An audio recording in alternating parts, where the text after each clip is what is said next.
Fala galera, eu me chamo Talib Leda e esse é o canal Falando de Medicina. Hoje eu vou conversar com vocês sobre o tratamento da hipertensão, da famosa pressão alta. Mas antes eu queria pedir, quem ainda não é inscrito no canal, se inscreve aqui, compartilha o vídeo. Se está assistindo pelo Instagram, corre lá no YouTube também e divulga meu canal, isso é importante. Beleza, bora lá. Galera, por que é fundamental tratar a hipertensão? Porque pressão alta não tratada, ela pode dar AVC, que é o famoso derrame, ela pode dar infarto agudo do miocárdio, problema do coração, ela pode dar doença renal, seu rim pode dar um problema e você ir para diálise, ela pode dar insuficiência cardíaca, ou seja, o coração não consegue mais bombear, e ela pode dar hipertrofia do coração, então o coração pode ter sua parede enrijecida, sua parede hipertrofiada, e isso é problemático. Então, é muito importante tratar a pressão, ou seja, tratar a hipertensão, porque você pode ter AVC, infarto, doença renal, pode ter insuficiência cardíaca e pode ter também hipertrofia do coração. Então, eu trato a hipertensão para evitar complicações. As complicações foi o que eu falei já anteriormente.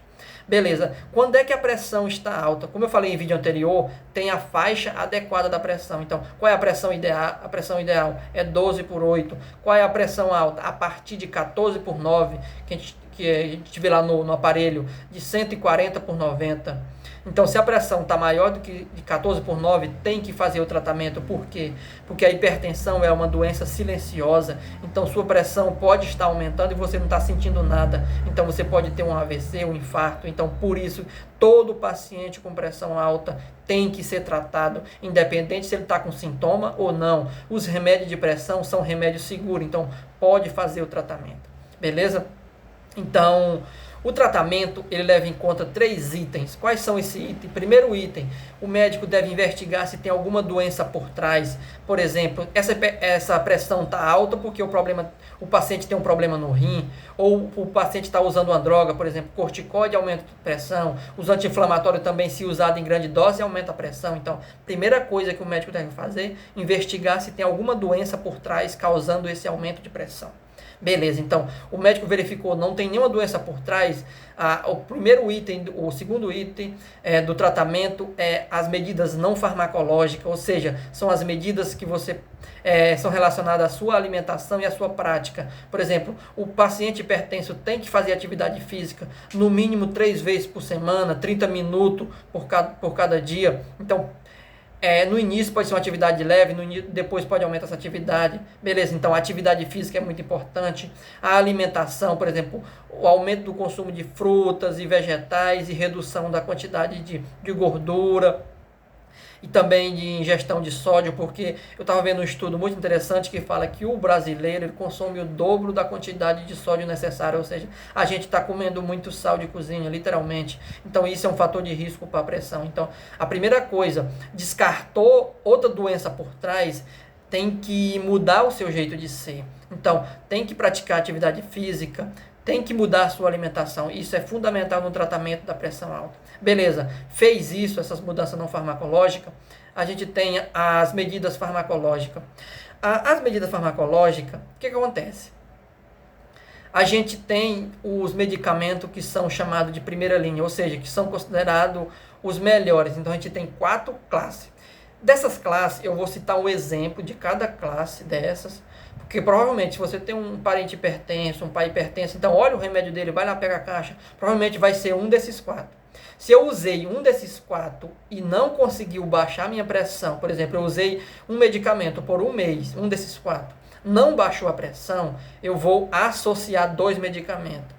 Associei 2, não baixou a pressão, posso associar um terceiro, desde que você esteja fazendo atividade física e cuidando da sua alimentação. Então, bora lá. Eu vou citar um exemplo. A primeira classe, o exemplo é a hidroclorotiazida. Então, essa é a primeira classe. Você utiliza hidroclorotiazida, ou então você utiliza o amlodipino, ou então você utiliza o captopril, ou então você utiliza a losartano. Eu tenho 4 medicamentos, como é que eu faço a escolha? O médico vai escolher junto com você, por exemplo, vai levar em conta se tem alguma contraindicação, beleza? Então, hidroclorotiazida, amlodipino, captopril e losartana. Você escolheu um desses 4. Tomou direitinho o remédio, na dose certa, no horário certo, mudou a sua alimentação, fez atividade física por um mês, a pressão não baixou menor de 14/9, o médico, junto com você, vai associar um segundo medicamento. Normalmente tem associações que são bem padrão. Por exemplo, qual é uma associação bastante conhecida? Você pega losartana com amlodipino. É uma associação bastante utilizada na prática. Por exemplo, se o paciente tem algum problema renal, normalmente a gente dá preferência por losartana ou por captopril, enalapril. Por exemplo, normalmente pacientes negros, eles têm os melhores remédios dele para pressão, ou é amlodipino ou é hidroclorotiazida. Então esses 2 medicamentos eles são bastante efetivos na população negra. A gente não sabe os mecanismos envolvidos, mas é um achado bastante interessante. Deixa eu ver outra coisa aqui. Beleza, então como é que eu faço o acompanhamento do paciente com pressão alta? Primeira coisa, você fez a alimentação saudável, atividade física e está usando o medicamento corretamente. Então, você observa por um mês. Não baixou a pressão, muda a medicação. Conseguiu baixar a pressão com um mês, você pode ficar retornando no médico de 3 ou até de 6 em 6 meses para fazer essa manutenção.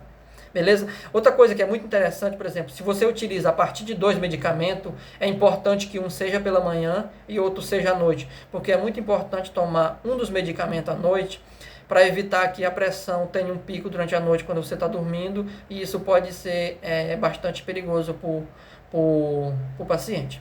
Beleza? Então, só para resumir, primeira coisa, a minha pressão deve estar sempre menor do que 14/9. Em alguns pacientes, principalmente paciente muito idoso, a gente aceita até 15/9. Beleza? Mas o ideal é menor de 14/9, 140/90. Beleza? Qual é o primeiro passo? Adotar mudança alimentar, atividade física e iniciar com uma daquelas 4 drogas que eu falei. Utilizando uma dessas 4 drogas, não baixou, combina uma segunda droga. Com a segunda droga não baixou, combina uma terceira, uma quarta e assim sucessivamente. Por quê? Porque a hipertensão é uma doença silenciosa. A pressão vai aumentando e você não vai sentindo nada. Então, você pode ter um AVC, um derrame, qualquer coisa. Então, por isso é importante fazer o tratamento da hipertensão, mesmo que você não tenha sintoma, apenas pela aferir a pressão. Beleza? Então, era isso aí basicamente, galera. Valeu por ter assistido o vídeo até o final. Se inscreve no canal se ainda não é inscrito, divulga o vídeo. Valeu, galera. Até o próximo.